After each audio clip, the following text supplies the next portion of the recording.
শহরের একজন রিকশাওয়ালা বাবা রিকশা চালায় চালায় ছেলেকে লেখাপড়া করাইলো। এই ছেলে প্রাইমারি পাস করলো। বাস্তব ঘটনা শোনাইতেছি, আজ থেকে আরো 40 বছর আগের ঘটনা। তখন কুমিল্লা শহরে যাইতে দাউদকান্দি ব্রিজ হয় নাই, 2টা ব্রিজ এখন পরে হয়েছে। তখন ছিল 2টা ফেরি, 2টা ফেরি পার হয়ে কুমিল্লা যাইতে হতো। ওই কুমিল্লা শহরের একজন রিকশাওয়ালা বাবা ছেলেকে রিকশা চালায় চালায় লেখাপড়া করাইছি। সমাজে এমন বহু বাবা পাওয়া যাবে যেই বাবা রিকশা চালায় সন্তানকে কলেজ ভার্সিটিতে পড়ায়। যেরকম আছে না নেই? অল্প বেতনের চাকরি, অল্প বেতনের চাকরি, নাইট গাড়ি ডিউটি করে সন্তানকে লেখাপড়া করায় এমন বহু বাপ মা পাওয়া যাবে। এই ছেলেকে বাবা লেখাপড়া করাইছে, রিক্সা চালায় চালায়া ছেলে প্রাইমারি পড়েছে, হাই স্কুলে গিয়েছে, মেট্রিক পাস করেছে, কলেজে গিয়েছে, তারপরে ঢাকা ইউনিভার্সিটি চলে এসেছে। ইউনিভার্সিটির মধ্যে সে একজন ভালো স্টুডেন্ট। অল্প দিনের ভিতরে তার লেখাপড়া প্রায় আলহামদুলিল্লাহ ভালো রেজাল্টের সাথে শেষ, ভালো রেজাল্টের সাথে শেষ।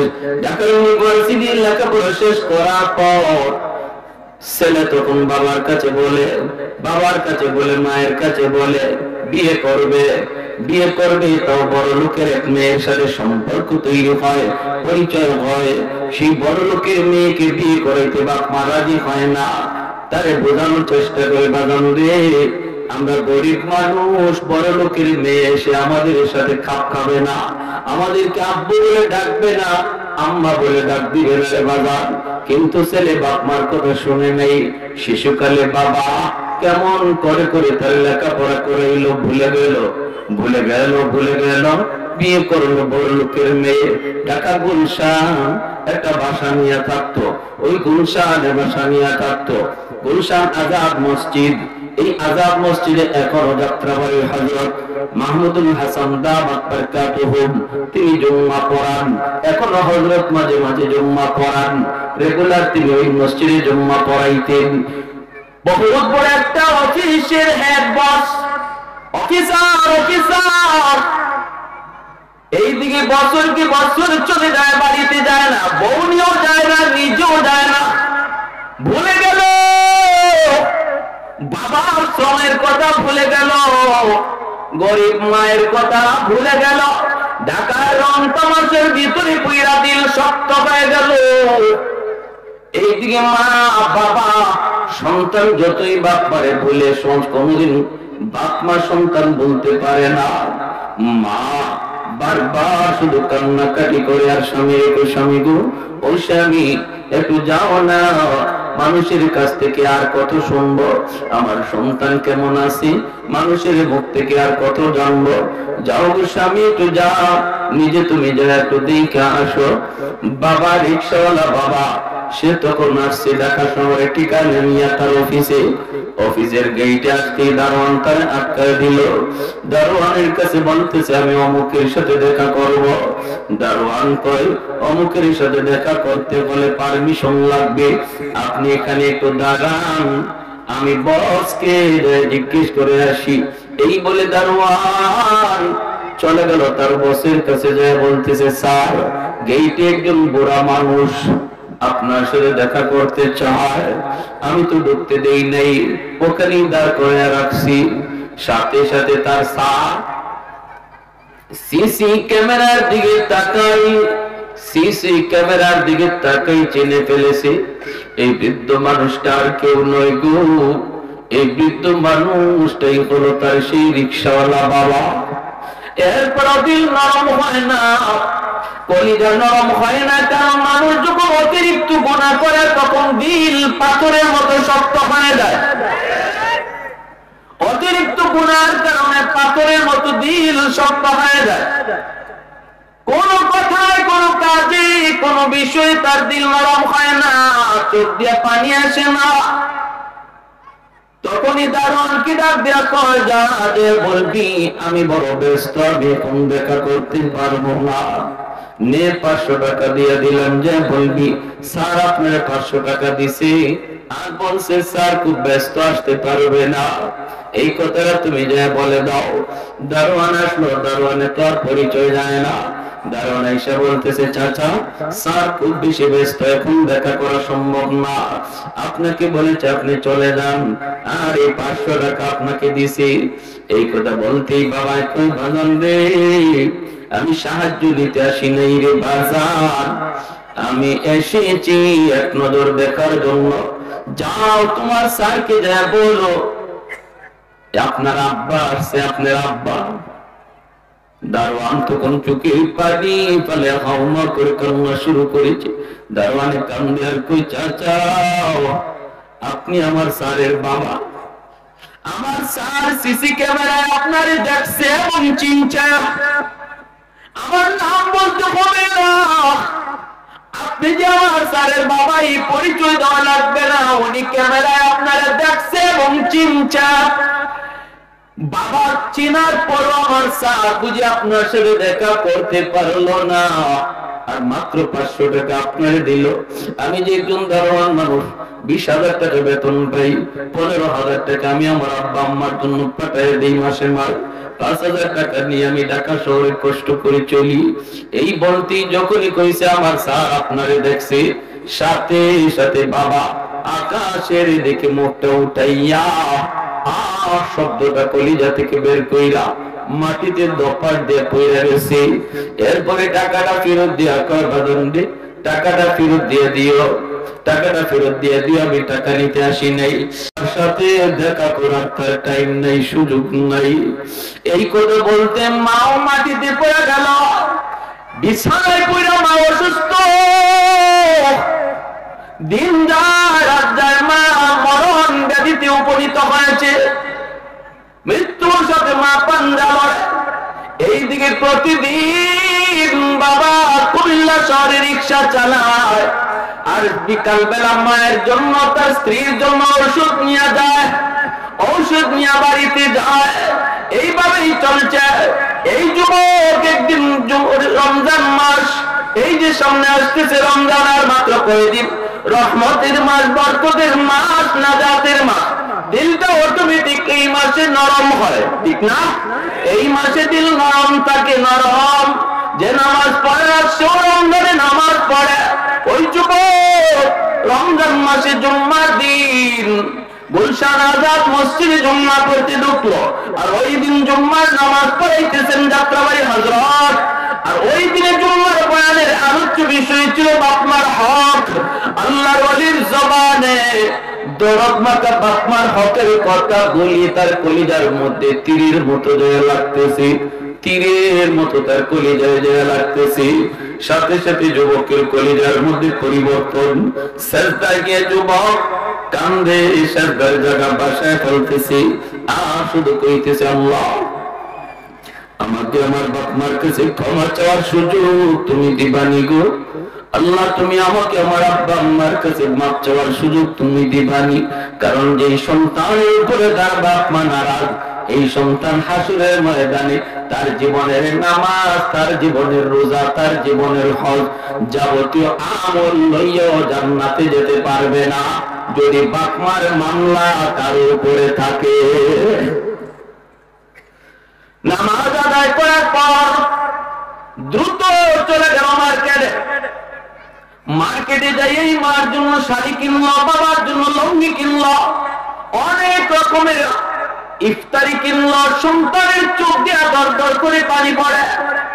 কখন কোন সময় কোন উলামায়ে কেরামের কথা কার দিল পরিবর্তন করে দেয় এটা আল্লাহ ছাড়া কেউ জানে না, ঠিক না?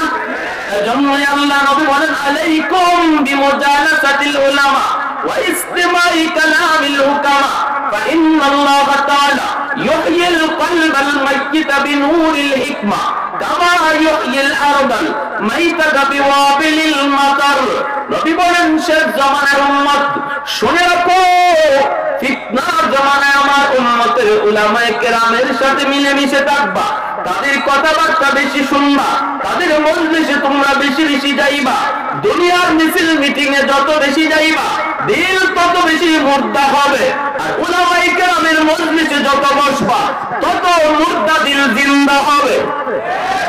শুকনা জমিন বৃষ্টি পাইলে যেমন শুকনা জমিনে প্রাণ ফিরে পায়, মায়ার নবী বলেন উলামায়ে কেরামের কথা যদি দিল দিয়া গ্রহণ করো তাহলে গুনার শব্দ আর গুনার অনুষ্ঠান আর গুনার আছে। তোমার যে দিল মুর্দা হয়েছে ওই মুর্দা দিলকে আল্লাহ পাক আলেম উলামার কথার কারণে যেন তোমার শুকনা জমিনে বৃষ্টি পড়তেছে। সুবহানাল্লাহ। এই ফিতনার জামানা চলে এসেছে। অতএব মনে রাখবেন এই উম্মতের হক্কানি উলামায়ে কেরাম, হকপন্থী উলামায়ে কেরামের সাথে যে যত বেশি মিলে থাকবে তার দৌলতে ঈমান তত বেশি হেফাজত হবে। কারণ ঈমানের ডাকাত বিভিন্ন রঙে আপনার ঈমান ডাকাতি হতে আসবে। আপনি ডাকাত চিনবেন না, আপনি মনে করবেন আপনার বন্ধু, কারণ লেবাস আপনার, সুরত আপনার, জুব্বা দেখলে মনে হয় বহুত বড় হিসাব, বহুত বড় কামিল, কিন্তু সে যে ঈমানের কত নম্বর ডাকাত এটা উলামায়ে কেরাম জানে। কারণ উলামায়ে কেরামের কাছে কোরআন হাদিসের রাডার রয়েছে। ঠিক কিনা যেরকম উলামায়ে কেরামের কাছে কোরআন হাদিসের রাডার রয়েছে। এজন্য দ্বীনের ব্যাপারে কেউ নিজের বুঝটাকে বড় করবো না। সর্বদা মনে রাখবো আমার বুঝের উপরে হলো একজন আলেমের বুঝ। ঠিক কিনা? আমি কোরআন বাংলা পড়বো, হাদিস বাংলা পড়বো, কিন্তু এটাই চূড়ান্ত পড়া না।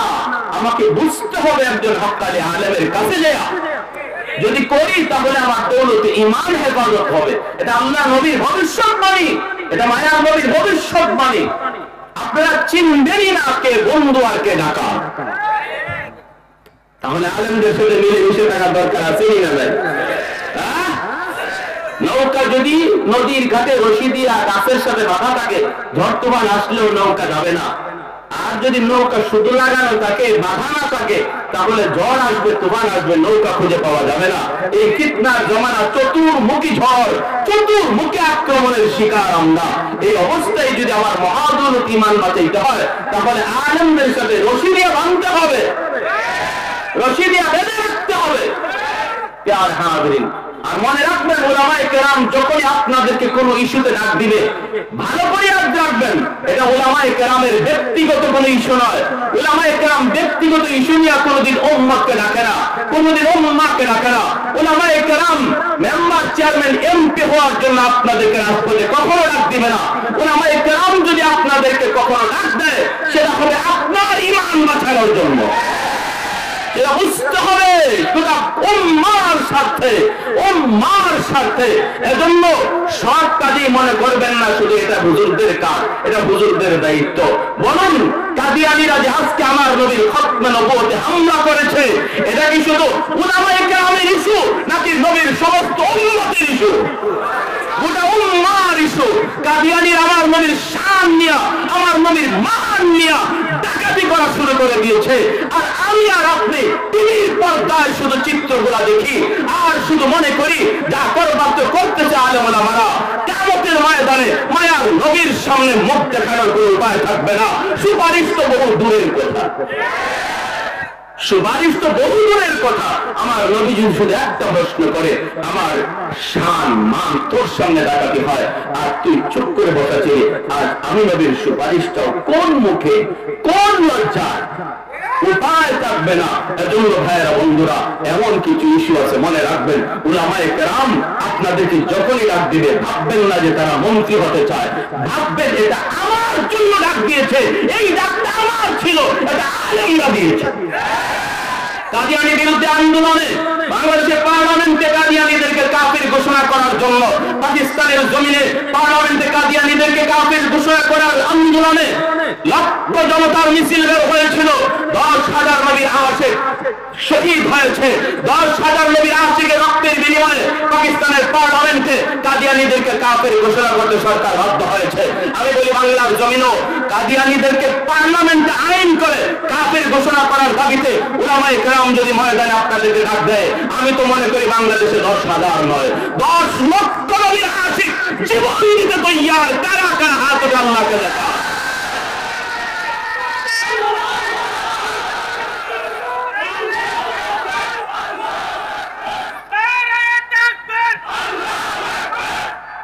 প্রিয় হাজিরিন, এজন্য বলতেছিলাম একটু ভালো করে খেয়াল করে শুনবেন।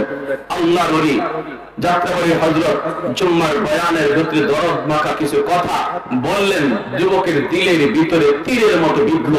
যুবক জুম্মার নামাজের ভিতরে তার দিল পরিবর্তন হলো, আমি ভুল পথে আছি, আমাকে দ্রুত মার কাছে বাবার কাছে মাপ চাইতে হবে। এই নিয়তে নামাজটা কইরেই সে বাবার জন্য মায়ের জন্য কাপড় চোপড় কিনা বিভিন্ন রকমের ইফতারি লইয়া কুমিল্লা শহরের দিকে রওনা দিয়েছে। আমার ভাইরা বন্ধুরা, যুবক দুইটা ফেরি পার হয়ে কুমিল্লা শহর যেতে হয়। যেতে যেতে অনেক রাত হয়ে গেল, তারাবির নামাজ পড়া শেষ, সমস্ত মানুষ ঘুমায় গেল। কিছুক্ষণ পরে সেহরিদা চলে আসবে। যুবক শহরের ভিতরে যায় রিক্সা খুঁজতেছে, রিক্সা গ্রামে যাবে, রিক্সা লাগবে, পায়ে হেঁটে যাওয়া যায় না, রিক্সা লাগবে। যুবক কেমন করে রিক্সা পায়? একটা রিক্সাও শহরে নাই, সবাই তো ঘুমায় পড়ছে। কিছুক্ষণ পরই তো আবার ঘুম থেকে উঠে সেহরি খাওয়া লাগবে। যুবক চতুর্দিকে হাতে আর কয় কোনো রিক্সা আসেনি। একজন মুরব্বী মানুষ ডাক দিয়ে বলতেছে, যুবক রে, এই মুহূর্তে কেউ তোমাকে টেপ নিয়ে যাবে না, এখন কেউ টিপ দিবে না, কেউ ভাড়া টানবে না, অযথা হাইটে কোনো লাভ নাই। যুবক তখনও কান্দে, আমাকে যেতেই হবে গো, যেতেই হবে, কোনো না কোনো ভাবে গ্রামে যেতেই হবে। এই কথা বলতেই লোকটা কই, বাদাম রে, একজন মানুষ মনে হয় তোমাকে নিয়ে যেতে পারে, একজন রিক্সাওয়ালা।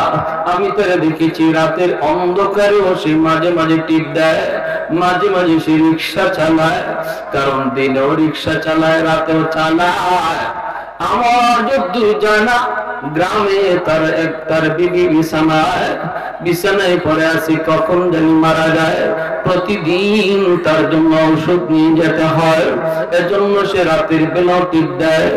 যাও, মনে হয় তুমি তারে পাইতে পারো। যুবক তখন বলতেছে, কোথায় গেলে পাবো গো? ওই সামনে দেখে আগায় দেখবা একটা দোকানের বারান্দার মধ্যে বইসা লোকটায় রাত কাটায় দেয়। কোনো ভাড়া গ্যারেজেও যায় না, ভাড়ার টাকা দেওয়া সম্ভব হয় না, এজন্য কোনো গ্যারেজেও রিক্সাটা রাখে না। দোকানের বারান্দায় বসে বসে রাত কাটায় দেয়। মনে হয় তুমি তারে পাইতে পারো। শীতের দিন, কম করে শীত, আবার বাতাস। যুবক খোঁজার জন্য বের হয়েছে। যুবক তো নিজে জানে না গো, ওই রিক্সাওয়ালা, যে রিক্সাওয়ালার খুঁজে সে যাইতেছে, সে আর কেউ নয়, এই রিক্সাওয়ালাই হলো তার বাবা। দোকানের বারান্দার পাশে দেখে রিক্সাটা দাঁড়ায় আছে। একজন বৃদ্ধ মানুষ পিলারের মধ্যে হেলান দিয়া রাত কাটাইতেছে, মুখটা মাফলার দিয়া বাঁধা, কনকনে শীত, শীতের বাতাসে কাঁপতেছে, আর মাফলার দিয়ে মুখটা বেঁধে রাখছে যেন বাতাসে তারে কষ্ট দিতে না পারে।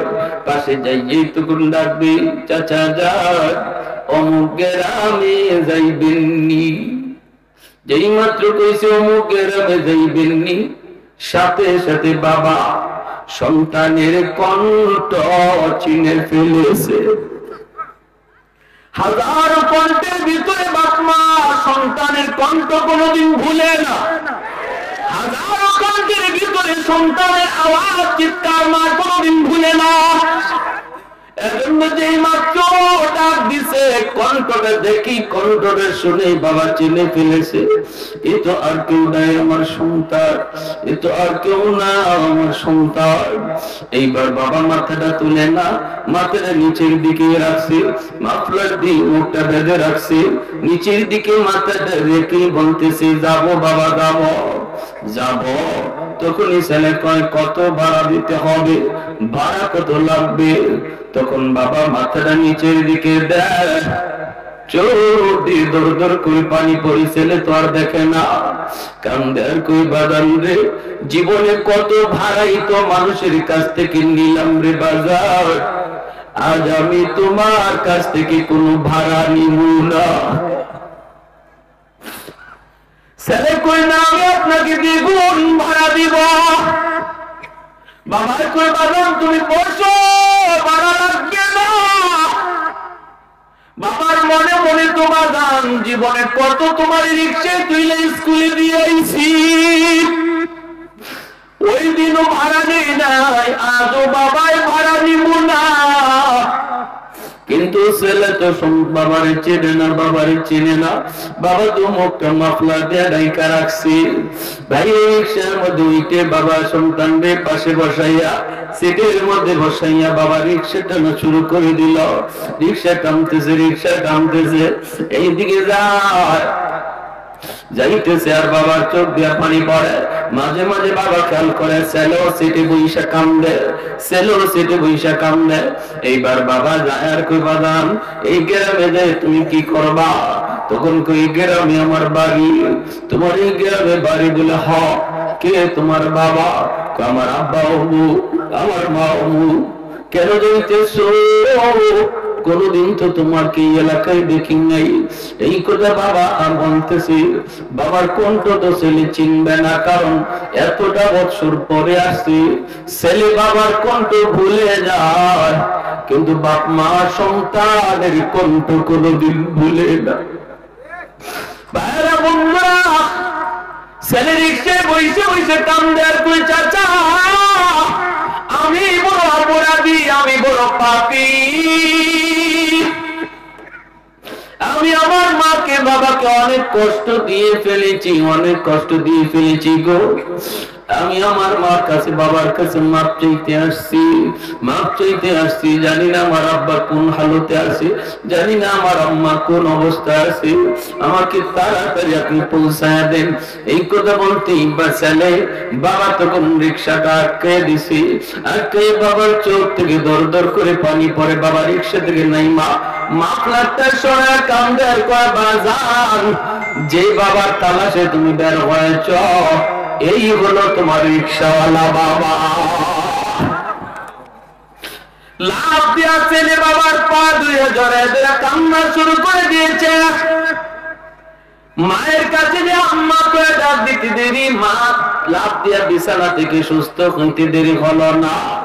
এজন্য আল্লাহর নবী রহমতের নবী বলতেছি, যুবক এক নম্বরে কাম হলো বেশি বেশি করে বাপ মার জন্য দোয়া করো। যে দোয়াটা আল্লাহ শিখাইছে এই দোয়াটা বেশি বেশি করবা। যখন এই দোয়া করবা সাথে সাথে কবরে আল্লাহ তোমার খেদমত পৌঁছায় দিবে। দুই নম্বরে মায়ের নবী বলেন ওয়াল ইস্তিগফারু লাহুমা, বাবার জন্য মায়ের জন্য বেশি বেশি করে তুমি দান সদকা করবা। মসজিদে দান করো, মাদ্রাসায় দান করো, কবরস্থানে দান করো। যখনই বাপ মার নামে দান করবা সাথে সাথে তোমার খেদমত আল্লাহ মা বাবার কবরে পৌঁছায় দিবে। তিন নম্বরে নবী বলেন ইনফাযু আহদিহিমা মিন বাদিহিমা, বাবা মা যদি কারো কাছে যদি বাপ মা যদি কারো হক নষ্ট করে থাকে, যদি বাপ মার কাছে কেউ কোনো পাওনা পায় তুমি সন্তান পাওনা পরিশোধ করবা। যদি তোমার বাবা কারো হক নষ্ট করে থাকে রে যুবক, তাড়াতাড়ি করে তুমি হকটা ফিরিয়ে দাও। যখনই তুমি হক ফিরিয়ে দিবা সাথে সাথে আল্লাহ বাবার কবরে খেদমত পৌঁছায় দিবে। চার নম্বরে মায়ার নবী দয়ার নবী বলেন সিলাতুর রাহমিল্লাতি লা তুসালু ইল্লা বিহিমা, বাবা তোমার দুনিয়াতে নাই কিন্তু বাবার আত্মীয় স্বজন আছে, বাবার রক্তের মানুষজন আছে, তাদের খোঁজ খবর তুমি নিবা। যখনই বাবার রক্তের মানুষের খোঁজ নিবা, চাচা ফুফু, চাচাতো ভাই বোন, ফুফাতো ভাই বোন, খবর নেওয়া মাত্রই বাবার কবরে আল্লাহ খেদমত পৌঁছায় দিবে। মা দুনিয়ায় নাই কিন্তু মার রক্তের মানুষ আছে, ওদের খোঁজ খবর তুমি নেও।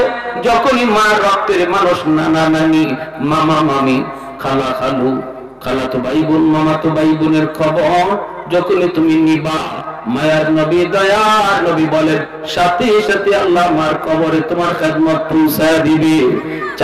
5 নম্বরে মায়ার নবী বলেন ইকরামু সাদিকিহিমা মিন বাদিহিমা, বাবার যারা বন্ধু বান্ধব ওদেরকে পাইলে বাবার মতো শ্রদ্ধা করবা।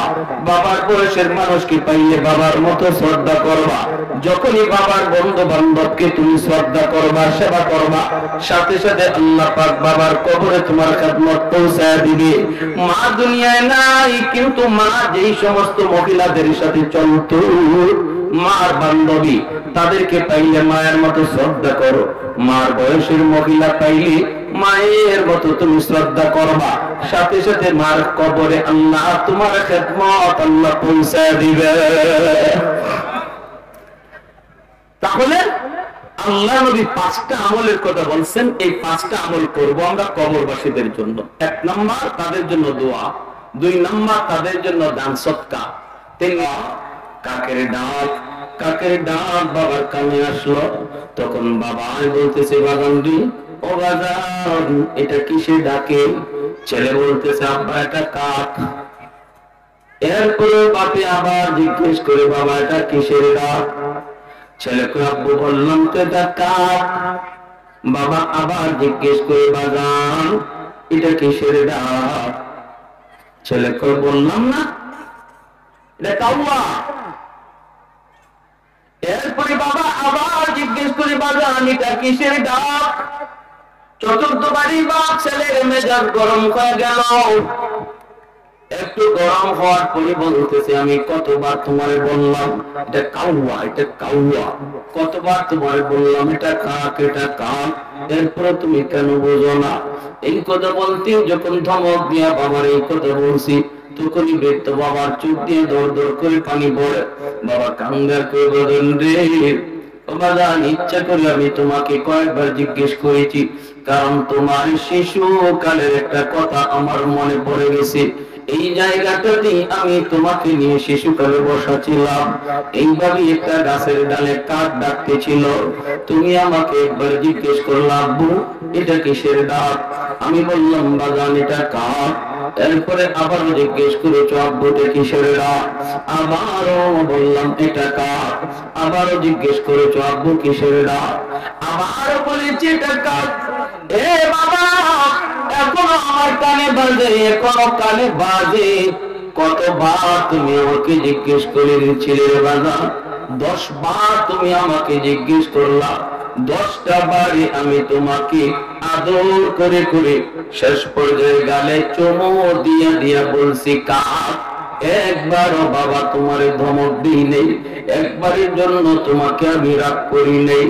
আর আজকে আমি মাত্র 3 বার তোমাকে বললাম বাবা এটা কিসের ডাক? এতেই তুমি গরম হয়ে গেলা, ধমক দিয়ে বসলা। এ যুবক, তোমার কোন আচরণে যদি বাবা কষ্ট পায়, মা যদি কষ্ট পায়, আল্লাহ নবী রহমতের নবী বলেন রাব্বি ফি রাদাল ওয়ালিদাইন ওয়া সাকাতু রাব্বি ফি সাকাতিল ওয়ালিদাইন। তোমার কোন আচরণে যদি মার মনে কষ্ট লাগে, বাবার মনে যদি কষ্ট লাগে, তাহলে আল্লাহ পাক রব্বুল আলামিন তার হাবিবের জবান দিয়ে জানায় দিয়েছেন বন্ধু তুমি জানায় দাও যেই সন্তানের উপরে তার বাপ মা রাজি, আমি আল্লাহ তার উপর রাজি। যেই সন্তানের উপরে বাপ মা নারাজ, আমি আল্লাহ তার উপরে নারাজ। আল্লাহকে রাজি করতে হলে বাপ মাকে রাজি করাই লাগবে। বাপ মার কলিজায় ব্যথা দিয়া কোনদিন আল্লাহকে রাজি করানো যায় না। পীরের দরবারে গরু নিয়ে যাও, পীরের দরবারে হাতি নিয়ে যাও, পীরের দরবারে গরু আর গরু নিয়ে তুমি হাজির। এরপর আল্লাহ খুশি এমন কোন হাদিস আমরা পাই নাই। কিন্তু যদি বাবার খালি কমলা খাওয়ায় তুমি খুশি করতে পারো, আমার নবী যেই নবী জীবনে কোনোদিন মিথ্যা বলেন নাই রে যুবক, ওই নবী বলেন সাথে সাথে আল্লাহ তোমার উপর রাজি। এখানে কমলা খাওয়ায় যদি মাকে তুমি খুশি করতে পারো, আল্লাহ তোমার উপরে খুশি, আল্লাহ তোমার উপরে খুশি। আমরা তো ভাইরা আজকে বাপ মায়ের খবর নেই না। আল্লাহ পাওয়ার জন্য কত দরবারে দরবারে দৌড়ায়, কিন্তু ঘরের ভিতরে আমার আল্লাহ পাওয়ার দরগা এই খবর নাই। আওয়াজ দেখুন ঠিকই না? এখানে কমলা খাওয়াইতে মারে রাজি না। শীতের দিনে কমলাই না, তুই বউ বাচ্চা নিয়ে খাও। পাশে রুমে তোমার মা তোমার বাবা, কমলাটা চুলাই সরে যুবক, কমলা বাবারে দেও নাই মারে দেও নাই, কিন্তু চুলানো মাত্রই কমলার গ্রামটা মার নাকি চলে গেছে, পাশে রুমে বাবার নাকি চলে গেছে। মা তখন কলিজা ব্যথা পেয়ে গেল, তোমার শিশুকালের কথা আমার মনে পড়ে গেল, শিশুকালের কথা মনে পড়ে গেল মালিক। কোনদিন আমি নিজে আগে কমলা ছোলা খাই নেই গো। আমার সন্তান যখন ছোট্ট বাবু ছিল, যখনই তার আব্বা কমলা নিয়ে আনছেন, এই কমলা কোনদিন ছোলা আগে মুখে দেই নেই। কমলা ছোলাইয়া একদম কমলার রোয়াগুলি পরিষ্কার করে আমার বাগানের মুখে আগে তুইলা দিছি। আজ আমার সন্তান বউ বাচ্চা নিয়ে খায়, আমরা পোড়া বাপ মার দিকে একটু খেয়াল করে না। এ যুবক যদি এক ফোঁটা চোখের পানি আল্লাহর জমিনে পইরা যায়, তাহলে মনে রাখবা তোমার ভবিষ্যৎ অন্ধকার, দুনিয়ার জীবনটা অন্ধকার, আখিরাতে তোমার অন্ধকার। কারণ বাপ মার কলিজায় যদি কোনো সন্তান কোনো আচরণে দেখা দেয়, এক নম্বর ক্ষতি হলো দুনিয়ার হায়াতের মধ্যে আল্লাহ বরকত কেড়ে নেয়। তোমার জীবনের হায়াতের ভিতরে বরকত পাবা না। বিপদ আসার ছিল না, এরপরও চলে আসবে। অ্যাক্সিডেন্ট হওয়ার কথা ছিল না, এরপরও হয়ে যাবে। দুই নম্বর হলো রিজিকের বরকত আল্লাহ তোমার কেড়ে নিবে, রিজিকের বরকত কেড়ে নিবে। যদি বাপ মার অন্তরে তুমি ব্যথা দিয়ে থাকো, চেষ্টা তুমি করতেছো আপ্রাণ, এরপর দেখবে কোনো লাভ নাই, কোনো ফল পাও না, ধরতে কিছু পাওয়া যায় না, রিজিকের বরকত আল্লাহ কেড়ে নিবে। অতএব মনে রাখবা, যদি দুনিয়ার জীবনের বাতি জ্বালাইতে চাও, তাহলে বাপ মা থেকে পাওয়ার হাউসের লাইন ওকে করা লাগবে। ওই যে দেখেন লাইট লাগানো হলো, ঘরের ভিতরে ফ্যান লাগানো হয়, লাগাইলে কিন্তু লাইট জ্বলে না, ফ্যান কিন্তু লাগাইলেই ঘুরে না। এই লাইটটা জ্বালাইতে হয়, ফ্যানটা ঘোরাইতে হয়। পাওয়ার হাউস থেকে লাইন যদি ওকে করি, পাওয়ার হাউস থেকে যদি লাইন ওকে করা হয়, তাহলে বাতি জ্বলবে, ফ্যান ঘুরবে। তোমার আমার জীবনে আল্লাহ পাক এমন কিছু বাতি লাগাই দিয়েছেন, জ্বালা দেন নাই। জ্বালাইতে হলে পাওয়ার হাউস থেকে লাইন ওকে করো। জীবনের পাওয়ার হাউস হলো মা বাবা, বাপ মা থেকে তোমার জীবনের যদি পাওয়ার হাউস ওকে থাকে, তাহলে আল্লাহর লাগানো জীবনের বাতি আল্লাহ জ্বালা দিবে।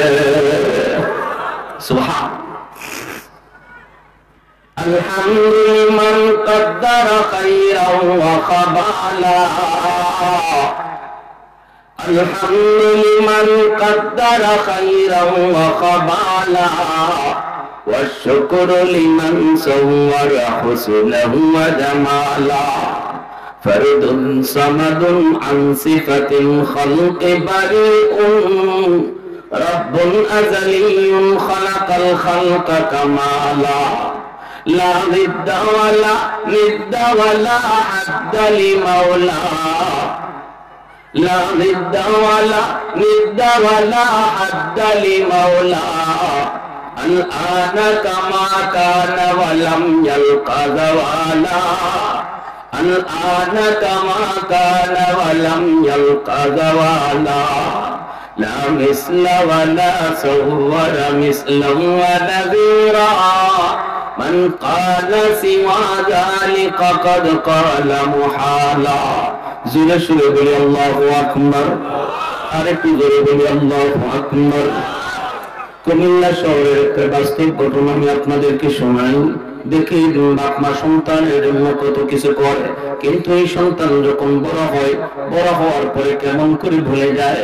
বনু তামিম গোত্রের একজন যুবক আল্লাহর নবীর কাছে এসে প্রশ্ন করলো, ইয়া রাসূলুল্লাহ, আমি বড় পেরেশান গো নবী, আমি বড় পেরেশান, আমার পেরেশানি দূর করার একমাত্র মাধ্যম আপনি, আর কেউ পেরেশানি দূর করতে পারবে না। মায়ার নবী দয়ার নবী বলেন, যুবক কি তোমার পেরেশানি একটু খুলে বলো।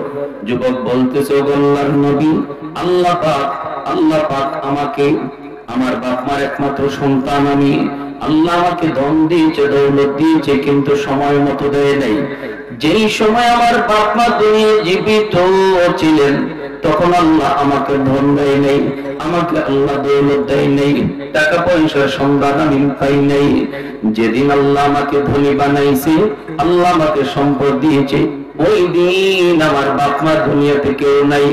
দুজন কবরে চিকিৎসাটা করাইতে পারি নাই গো নবী, টাকার অভাবে। আমার মাকে আমি ভালো দামি একটা শাড়ি পরাইতে পারি নাই, বাবার জন্য একটা ভালো দামি লুঙ্গি কিনতে পারি নাই। আজ আল্লাহ আমাকে অনেক পয়সা দিয়েছে, অনেক সম্পদের মালিক আল্লাহ বানাইছে, কিন্তু আমি এই টাকা দিয়ে সম্পদ দিয়ে কার সেবা করব? রাতের বেলা যখন আমি ঘুমাই মনে করে পরে আমার চোখ দিয়ে দর দর করে পানি পরে আর বালিশ ভিজে। এখন আমি টাকা দিয়া বালিশ বানাইতে চাইলে পারি, টাকা দিয়া বিছানা বানাইতে চাইলে তাও পারি, কিন্তু কি করব কি করব? আমি আপনার কাছে জানতে চাই, কবরে শুয়ে থাকলে আমার বাপ মার সেবা করার কোন সুযোগ আমার আসেনি, কোন সুযোগ আসেনি। আল্লাহর নবী, আল্লাহর নবী রহমতের নবী দেখতেছেন যুবক কাঁদতেছে, যুবক কাঁদতেছে। আমার নবী যদি দেখেন কেউ কান্দি, নবীর তখন চোখ দিয়ে পানি চলে আসে। আমার নবী তিনি তো দেখতেছেন দরদি নবী, মায়ের নবীর চোখ দিয়ে পানি ঝরে। আমার নবী তো বাবা পানি নাই, বাবার আদর কেমন, বাবার মায়া কেমন নবী তা জানেনি না। আব্বু ডাকের ভিতরে কত মজা আমার আপনার নবী তা জানেন না। যেরকম সুবহানাল্লাহ, জন্মে কিছুদিন পর মা হারাইলেন, মায়ের সেবা নবী করতে পারেন নাই। এইবার মায়ের নবী দয়ার নবী বলেন, যুবক চোখের পানি মুছো, যদিও তোমার বাপ মা কবরে শুয়ে আছেন, এরপরে তোমার খেদমত করার সুযোগ রয়ে গেছে। বলি আলহামদুলিল্লাহ, আরেকটু জোরে করুন আলহামদুলিল্লাহ। আমাদের অনেকের বাপ মা কবরে শুয়ে আছে, দাদা দাদি কবরে শুয়ে আছে। আমার নবী মায়ার নবী বলেন, কবরে শুয়ে থাকা বাপ মা দাদা দাদির জন্য দুনিয়া থেকেই সেবা করার সুযোগ রয়েছে। সুন্দর ইচ্ছা কার কার আছে হাত তুলে আল্লাহকে দেখান। আল্লাহ নবী বলেন, 5টা আমল যদি তুমি করো, 5টা কাজ যদি করো, তোমার সেবা তোমার খেদমত আল্লাহ পাক তোমার মা বাবার কবরে পৌঁছায় দিবে। এক নম্বরে নবী বলেন, আসসালাতু লাহুমা, আসসালাতু লাহুমা।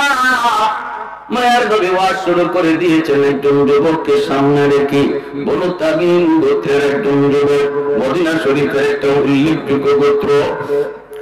শ্রোতা হলো একজন, বক্তা হলেন একজন, নবী হলেন বক্তা, শ্রোতা হলো একজন যুবক।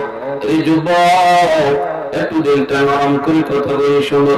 তোমাদের মতো একজন যুবকের ঘটনা এখন বলতেছি, যেই যুবক দিলের ভিতরে অনেক তলব লইয়া, দিলের ভিতরে অনেক বড় একটা দুঃখ আর ব্যথা নিয়া আমার মায়ার নবীর সামনে হাজির হয়েছে। কি জানতে চাই তো শোনো, দিলটা নরম করে কথাটা শোনো। আল্লাহর নবী বলতেছেন, যুবক ও যুবক, যদি তুমি 5টা আমল করতে পারো, দুনিয়াতে আল্লাহ তোমার বাপ মার কবরে তোমার খেদমত পৌঁছে দিবে। এক নম্বর আপনার সালাতু লাহুমা, বেশি বেশি করে বাপ মার জন্য দোয়া করবা। যেই দোয়াটা আল্লাহ কোরআনের মাধ্যমে শিখাইছেন, পবিত্র কোরআনে আল্লাহ যে দোয়া নিজে শিখায় দিয়েছেন, রাব্বির হামহুমা কামা রাব্বায়ানি সাগীরা, রাব্বির হামহুমা কামা রাব্বায়ানি সাগীরা। আল্লাহ শিশুকালে আমার মা আমার বাবা যেইভাবে আমাকে আদর করেছেন, এইভাবে তুমি বাপ মায়ের আদর করো।